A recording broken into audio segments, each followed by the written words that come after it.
नमस्कार दोस्तों। आज बात करते हैं रानी लक्ष्मीबाई की। रानी लक्ष्मीबाई का जन्म 14 नवंबर 1828 को वाराणसी में हुआ। उनकी मां का नाम भागीरथी बाई और उनके पिता का नाम मोरोपंत तांबे था। उनका बचपन का नाम मणिकर्णिका था, लेकिन प्यार से लोगों ने मनु कहते थे।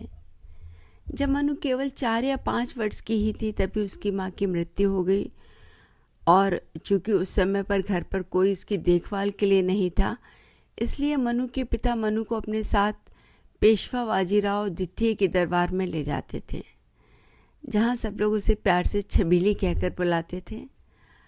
मनु ने बचपन में ही शास्त्रों के साथ साथ शस्त्र की शिक्षा भी ली थी, और जब लक्ष्मीबाई केवल 14 साल की थी तभी उनका विवाह उत्तर भारत में स्थित झांसी के महाराज गंगाधर राव नेवालकर के साथ हो गया।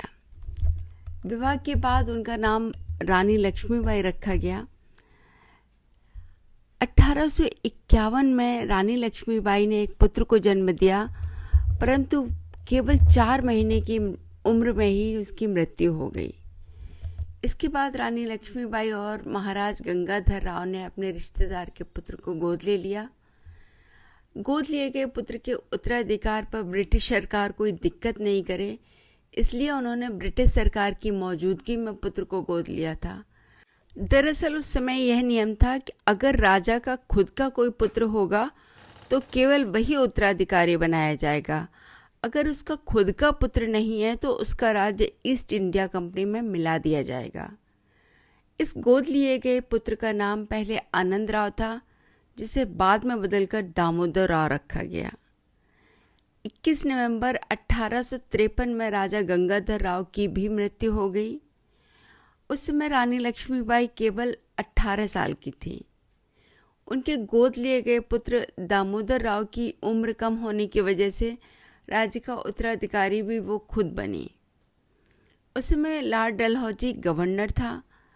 ब्रिटिश राज गंगाधर की मृत्यु के बाद ब्रिटिश में झांसी को मिलाना चाहता था, इसलिए ब्रिटिश सरकार ने रानी लक्ष्मीबाई के गोद लिए गए पुत्र दामोदर राव के खिलाफ मुकदमा दायर कर दिया। उनके राज्य का खजाना जब्त कर लिया गया। इतना ही नहीं, राजा गंगाधर राव ने जो कर्ज लिया था उसे भी रानी लक्ष्मीबाई की सालाना आय से काटना शुरू कर दिया। इस वजह से रानी लक्ष्मीबाई को झांसी का किला छोड़कर झांसी के रानी महल में जाना पड़ा। इसके बाद 7 मार्च 1854 को लालची ब्रिटिश शासकों ने एक सरकारी गजट जारी किया, जिसमें झांसी को ब्रिटिश साम्राज्य में मिलाने का आदेश दिया गया। पर रानी लक्ष्मीबाई ने ब्रिटिश शासकों के इस आदेश को ठुकरा दिया और कहा, मैं अपनी झांसी नहीं दूंगी। इसके बाद रानी लक्ष्मीबाई ने दूसरे राज्यों की मदद से एक सेना तैयार की। इस सेना में महिलाएं भी शामिल थीं। इन महिलाओं को युद्ध लड़ने की ट्रेनिंग भी दी गई।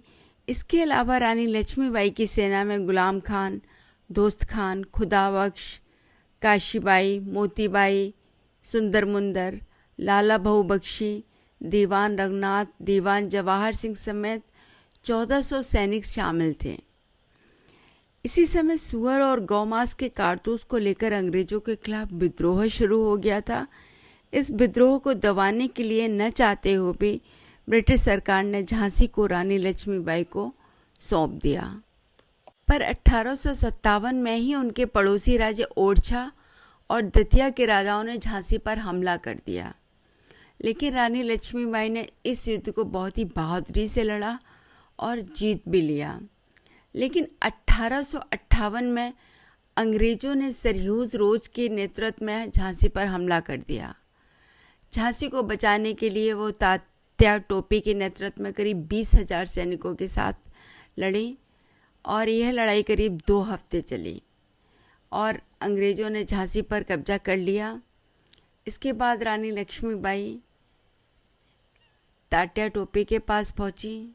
यहाँ तात्या टोपी ने महारानी लक्ष्मीबाई का साथ दिया और रानी और टोपी की संयुक्त सेनाओं ने ग्वालियर के विद्रोही सैनिकों की मदद से ग्वालियर के एक किले पर कब्जा कर लिया। बाजीराव प्रथम के वंशज बहादुर द्वितीय ने भी रानी लक्ष्मीबाई का साथ दिया। रानी लक्ष्मीबाई उन्हें राखी बेचती थी। 14 जून 1858 को ग्वालियर के पास कोटा की सराय में ब्रिटिश सेना से लड़ते लड़ते रानी लक्ष्मीबाई की मृत्यु हो गई। लड़ाई की रिपोर्ट में ब्रिटिश जनरल ह्यूरोज ने लिखा कि रानी लक्ष्मीबाई सुंदर होने के साथ साथ विद्रोही नेताओं में सबसे अधिक खतरनाक भी थी।